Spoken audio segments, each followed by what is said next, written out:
इस गंगा में स्नान करके पतित पावनी कल्याणकारी श्रीमद् भागवत कथा,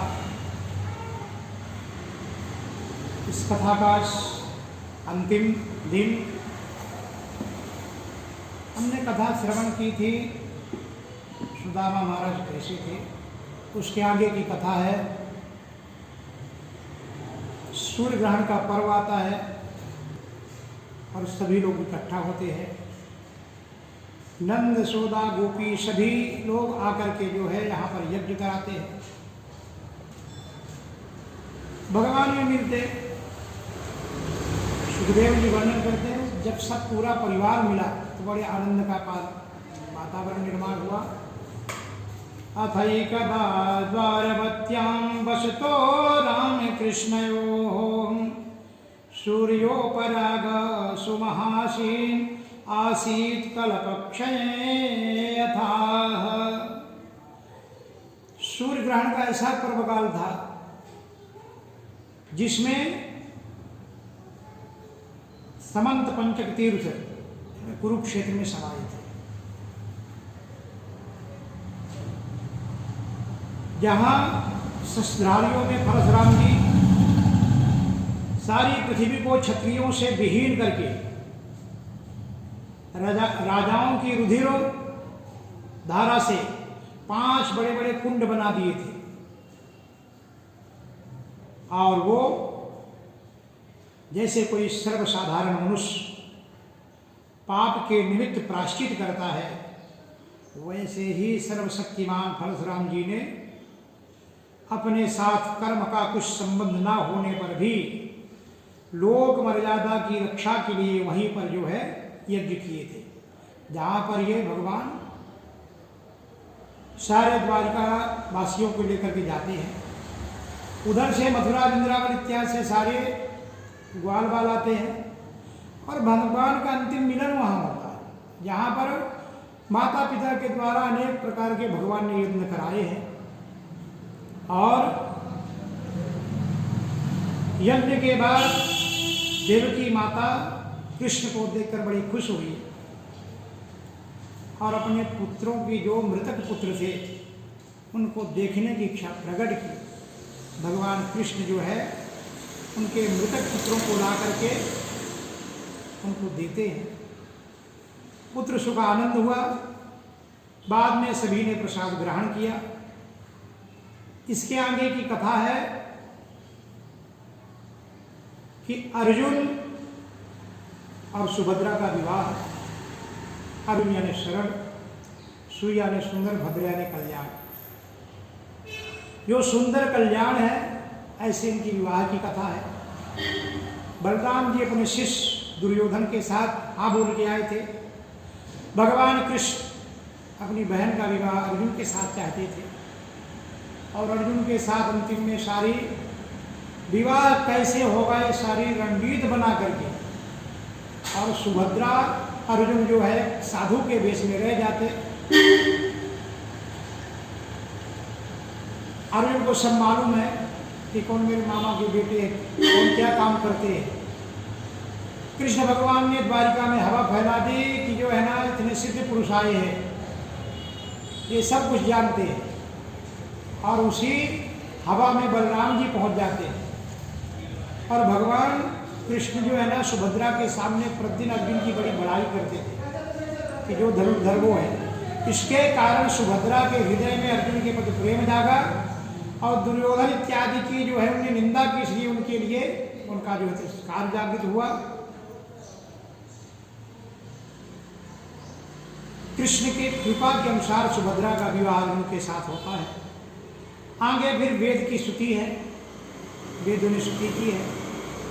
अब यहाँ सुखदेव जी से राजा परीक्षित प्रश्न किए कि प्रभु, शिव भक्त सुखी क्यों होते हैं और भगवान नारायण के भक्त दुखी क्यों होते हैं। इसी विषय पर भगवान ने अनेक प्रकार के उनको उपदेश दिए। और भगवान वर्णन करते सुखदेव जी की राजन, भगवान भोलेनाथ अवघड़दानी है, देने के बाद भी फंस जाते, स्वयं देते और उसी में फंस जाते। वृकासुर को वरदान दिए। वृकासुर ने पार्वती के स्वरूप पर मोहित हुआ, भगवान भोलेनाथ के पास उनके पीछे पड़ गए। अब भगवान से वरदान मांगा था कि जिसके ऊपर मैं हाथ रख दूं भस्म हो जाए।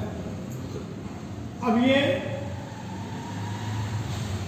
ये वरदान आजमाने के लिए भोलेनाथ के पीछे पड़ जाता। भोलेनाथ भागने लगते हैं, भगवान की शरण में जाते हैं।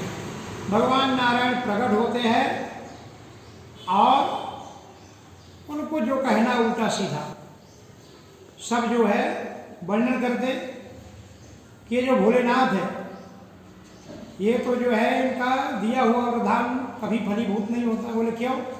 अरे बोले यज्ञ के जब यज्ञ राजा दक्ष ने यज्ञ किया था उस समय उनको भृगु महाराज ने श्राप दिया था, जाओ तुम्हारे सब भक्त पाखंडी हो जाएंगे। तो बोले उनके जो है उनके वाणी में उनके जो सत्यता नहीं है इसलिए ये श्राप फलीभूत नहीं होते। तो बोले मेरे को भरोसा तो नहीं होता। तो बोले आप इसको देख करके जो है देख लो। ये पहले से ही वृकासुर शकुनी का पुत्र था और ये वृकासुर नारद जी के कहने से ही वरदान मांगा था। ये भी एक विशेषता थी कि नारद जी आकर बता देंगे देखो बाणासुर, लंकेश, रावण ये सब भगवान भोलेनाथ के जो है वरदान के कारण विश्व विजय प्राप्त किए। तो भोलेनाथ से तू वरदान मांग ले। भगवान भोलेनाथ से उसने वरदान मांगा, भोलेनाथ को भस्म करने को चला। भगवान भोलेनाथ भगने लगते। भगवान नारायण जो है मेखला दंड मृगचर्म धारण करके जो है उसके सामने प्रकट हो जाते हैं और भगवान मीठी मीठी वाणी बोलने लगते हैं। साकुमे भवन व्यक्तम श्रंता किम दूरमागता क्षणं विश्रामतां पुंसम आत्मायं शरण कामधु। अरे हे शकुन पुत्र, क्षण भर आप तो विश्रांत करो। ये शरीर इतने दुख के लिए नहीं है, इतना दुख भोगो आप। भगवान एक सुंदर मीठी मीठी वाणी बोल करके उसको लुभा लिए और वृकासुर भगवान की सुंदर बात सुनने लगा। भगवान बोलते देख तू शरीर को कष्ट मत दे। ये भोलेनाथ ये घोरियों के सरदार है, भूत प्रेतों के स्वामी है, इनकी वाणी में कोई सत्यता नहीं है। इसलिए जो है आप इनकी बातों में इतने पीछे पड़े हो, इनका सब असत्य है। आपको भरोसा नहीं तो अपने सिर में हाथ रख के देखो। भगवान नारायण ने जैसे उल्टा सीधा इसको पढ़ाए, वृकासुर जैसे अपने सिर में हाथ रखता जल के भस्म हो जाता। गोपाल कृष्ण भगवान की जय। सारे देवता भगवान की स्तुति करते हैं। अहो देव महादेवम पापोयम शेन पापना। हे भगवान भोलेनाथ, आपने अच्छा हुआ इस दुष्ट का विनाश किया। गोपाल कृष्ण भगवान की जय। आगे की कथा है। सरस्वत्या तटे राजन विषया सत्रमाचत वितर्का समभूतेषां त्रिवस देशेषु को महान। अब ये एक बार सरस्वती के तट पर जो है यज्ञ हो रहा था। वहां पर सारे ऋषिगण इकट्ठा हुए। उन ऋषियों में आपस में विवाद उठा कि इस समय इस भूमंडल पर इस त्रिलोक में कौन सा श्रेष्ठ है। तब ऋषियों ने भृगु महाराज को परीक्षा लेने के लिए नियुक्त किया कि आप जो है आप ही महाराज देखो कि दुनिया में सबसे श्रेष्ठ कौन है। भृगु महाराज ने मन में विचार किए कि जो दुनिया में सबसे श्रेष्ठ होगा उनको ही मैं अपना गुरु बनाऊंगा। ब्रह्मदेव के पास गए। तस्य जिज्ञासये वै भृगुं ब्रह्मसुतं नृपो। अब भृगु महाराज ब्रह्मा के पुत्र हैं। भृगु महाराज ने ब्रह्मा को नाराज करने के लिए पहले ही षड्यंत्र किया। गए तो पिताजी को प्रणाम भी नहीं की। ब्रह्मा जी के मन में क्रोध जागृत हुआ। भृगु महाराज समझ गए कि ये तो जो है इनको क्रोध आ गया, इसलिए क्रोधी पुरुष को क्या गुरु बनाना, इसलिए ब्रह्मदेव को कैंसिल कर दिया। अब कैलाश में जाते हैं। वहां पर गए।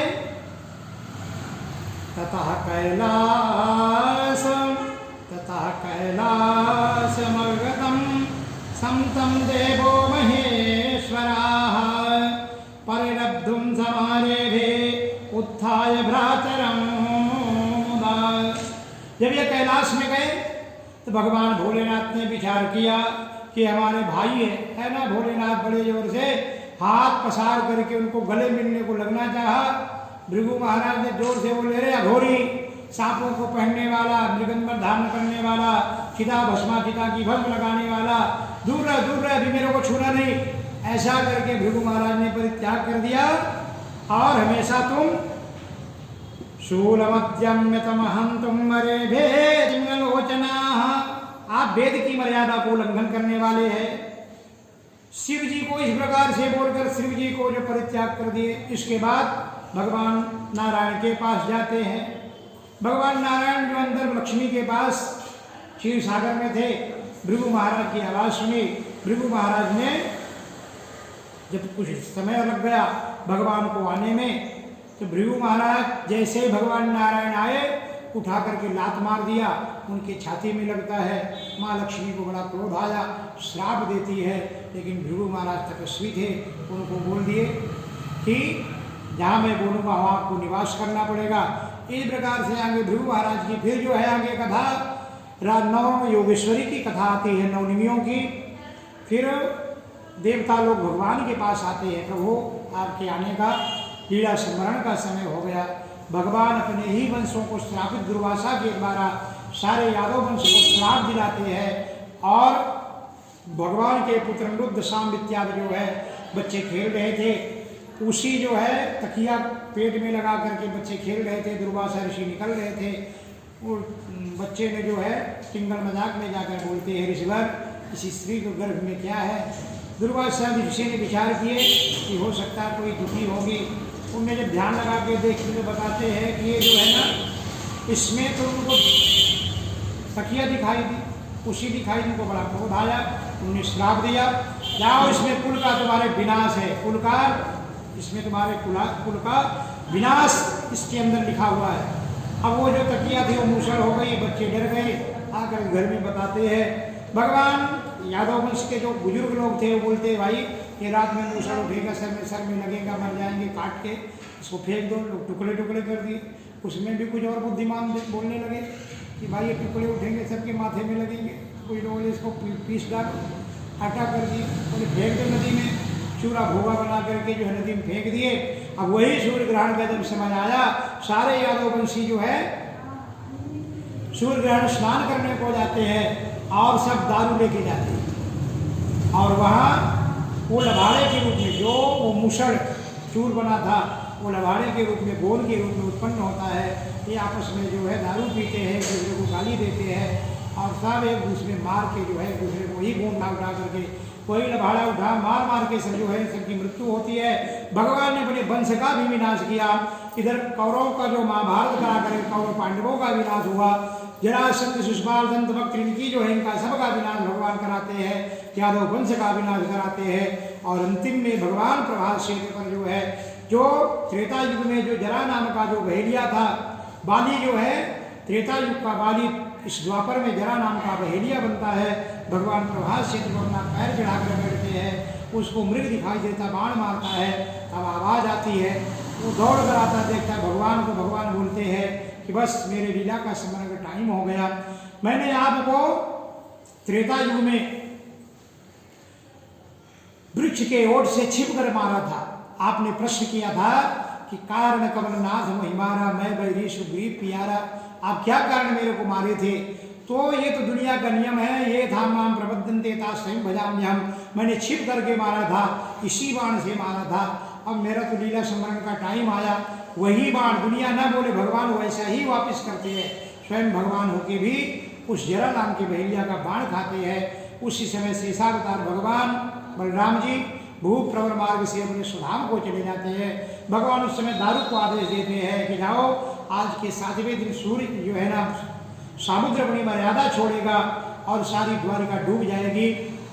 दारू 5 लोग बचते हैं, दारू गिराता उनकी जो है सब पटरानियों को लेकर के वहाँ से बाहर निकलते हैं और भगवान का विमान आता है।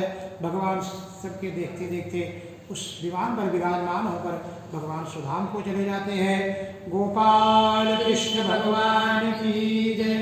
सुखदेव जी वर्णन करते, राजन ये दोनों बंधन है। यादव शक्ति को संहार कराकर भगवान ने उद्धव को जाते हुए भागवत का जो है भागवत का दान किया। भागवत में भगवान जब उद्धव जी भगवान के शरण में गए, जाते समय भगवान ने यही अंतिम में उपदेश दिए, उद्धव जी इस भागवत में तेने वांगमयी रूपी प्रत्यक्षम कृष्ण में वही, ये वांगमय मेरा स्वरूप है, प्रत्यक्ष मैं ही इसके अंदर हो। इसके हर श्लोक में पद पद में मेरी श्यामलता समाई हुई है। जिस दिन आपको मेरे स्वरूप का दर्शन करना होगा उस दिन भागवत के पान को खोल लेना। जिस घर में भागवत की पोथी है तद विहम तीर्थ रूप आयो, घर तीर्थ रूप होता है। और उद्धव जी को भागवत का ज्ञान देकर भगवान सुधाम को इधर जो है सुखदेव जी वर्णन करते, राजन पाप और पुण्य अंतिम में यदुदत्त की कथा आती है। और पाप और पुण्य दोनों एक सोने की जंजीर है, एक जो है लोखंड की जंजीर है, लेकिन दोनों से प्राण जाते हैं। सोना अगर गला में कस दे तो भी जीव बचने वाला नहीं है। इसी प्रकार से पाप पुण्य भगवान को सब समर्पित करना चाहिए। अष्टावक्र अष्टगुण सिद्धियाँ है, ये सारी सिद्धियाँ मेरे भक्तों को कभी आसक्त नहीं करती है। भगवान अपनी पादुका उद्धव जी को देते हैं और भगवान सुधाम को गए भूप विहार से जो है बलराम जी प्रवेश करते हैं। भगवान अंतिम अपना संदेश देते हैं।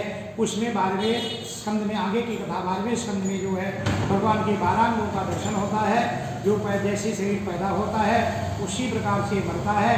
शरीर की आत्मा नैनम छिन्न सहस्राणी नैनम दहति पावकः, ये आत्मा अजर अमर है। सुखदेव जी को भगवान सुखदेव जी जो है राजा परीक्षित को अंतिम उपदेश करते, राजन ये आत्मा अजर अमर है, ये शरीर कभी मरता नहीं है, ये आत्मा कभी मरती नहीं, मरता तो ये शरीर है, बार बार शरीर की मृत्यु होती है, नाम किसी का मरता नहीं।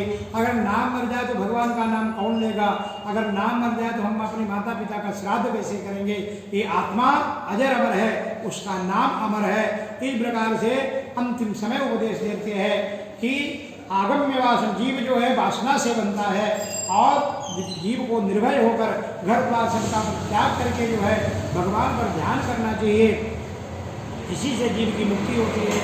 राजा परीक्षित ग्राहक पृष्ठो धीर पुण्य धीर पुरुष को जाइए, किसी पुण्य जैसे आप गंगा में विराजमान है, इसी प्रकार से जिनको मुक्ति प्राप्त करना है। सुखदेव जी उपदेश करते, राजन अपने मूलाधार स्थान को उचित करो, चिदानंद परम भगवान चिदानंद को अपने स्थापित करो, भगवान अपनी प्राणवायु भगवान सुखदेव जी अंतिम उपदेश करते हैं।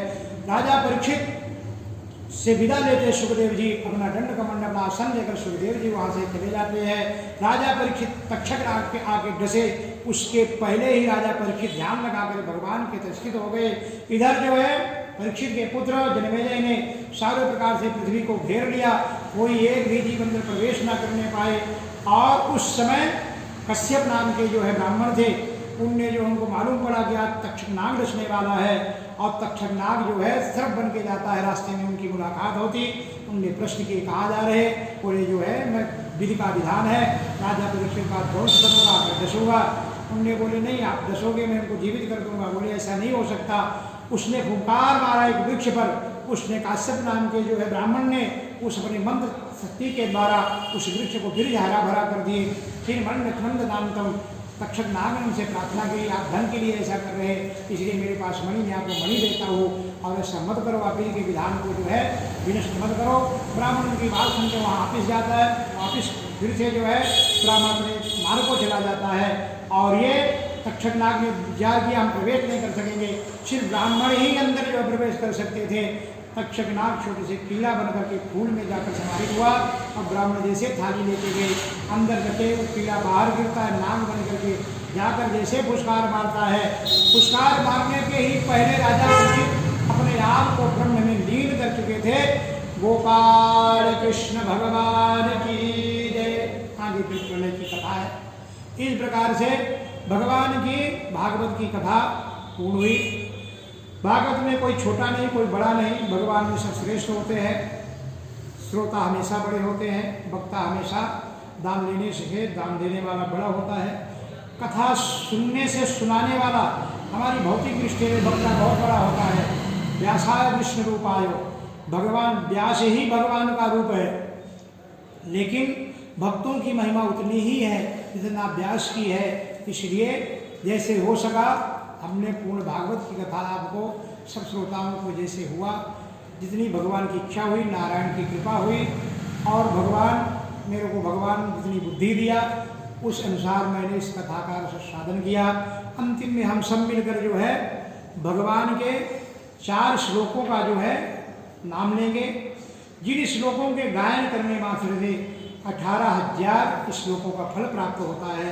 मेरे साथ आप सब बोलना। भवे भवे यथा भक्ति, भवे भवे यथा भक्ति, पादयोस्तव जायते, पादयोस्तव जायते, तथा कुरुष्य देवेशो, तथा कुरुष्य देवेश, नाथस्त्वं नो यत प्रभो, नाथस्त्वं नो यत प्रभो, नाम संकीर्तनं यस्य, नाम संकीर्तनं यस्य, सर्वपापप्रणाशनं, सर्वपापप्रणाशनं, प्रणामो दुःखमनसं, प्रणामो दुःखहरसं, प्रणामो दुःखशमनस्तं, प्रणाम दुःखशमनस्त्वं, नमामि हरिं परं, नमामि हरिं परं, नमामि हरिं परं, नमामि हरिं परं, त्वदीयं वस्तु गोविन्दं, त्वदीयं वस्तु गोविन्दं, तुभ्यमेव समर्पये, तुभ्यमेव समर्पये, तेन त्वङ्गादिकमले, तेन गङ्गादिकमले, रतिं मे रक्ष शाश्वती, रतिं मे यक्ष शाश्वती। ॐ विष्णवे नमः, ॐ विष्णवे नमः, ॐ विष्णवे नमः, ॐ विष्णवे नमः, ॐ विष्णवे नमः, ॐ विष्णवे नमः। गोपाल कृष्ण भगवान की जय। श्री कृष्ण गोविंद हरे मुरारी, हे नाथ नारायण वासुदेव, श्री कृष्ण गोविंद हरे मुरारी, हे नाथ नारायण वासुदेव, हे नाथ नारायण वासुदेव, हे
लक्ष्मी नारायण भगवान की, भागवत महापुराण की, पुरुषोत्तम मास की, पुरुषोत्तम भगवान की, गंगा माता की, यमुना माता की, सरस्वती माता की, भाई सब तीर्थों की, गौ ब्राह्मण की, साधु संतों की, आदि के आनंद की, वृंदावन बिहारी लाल की, धर्म की, धर्म की, धर्म का, प्राणियों में गो हत्या, गो माता की, और हिंदू सनातन वैदिक धर्म की, और हिंदू सनातन वैदिक धर्म की, भारत माता की, भारत माता की, जय जय श्री राधे। शाम मिला दे, शाम मिला दे, शाम मिला दे।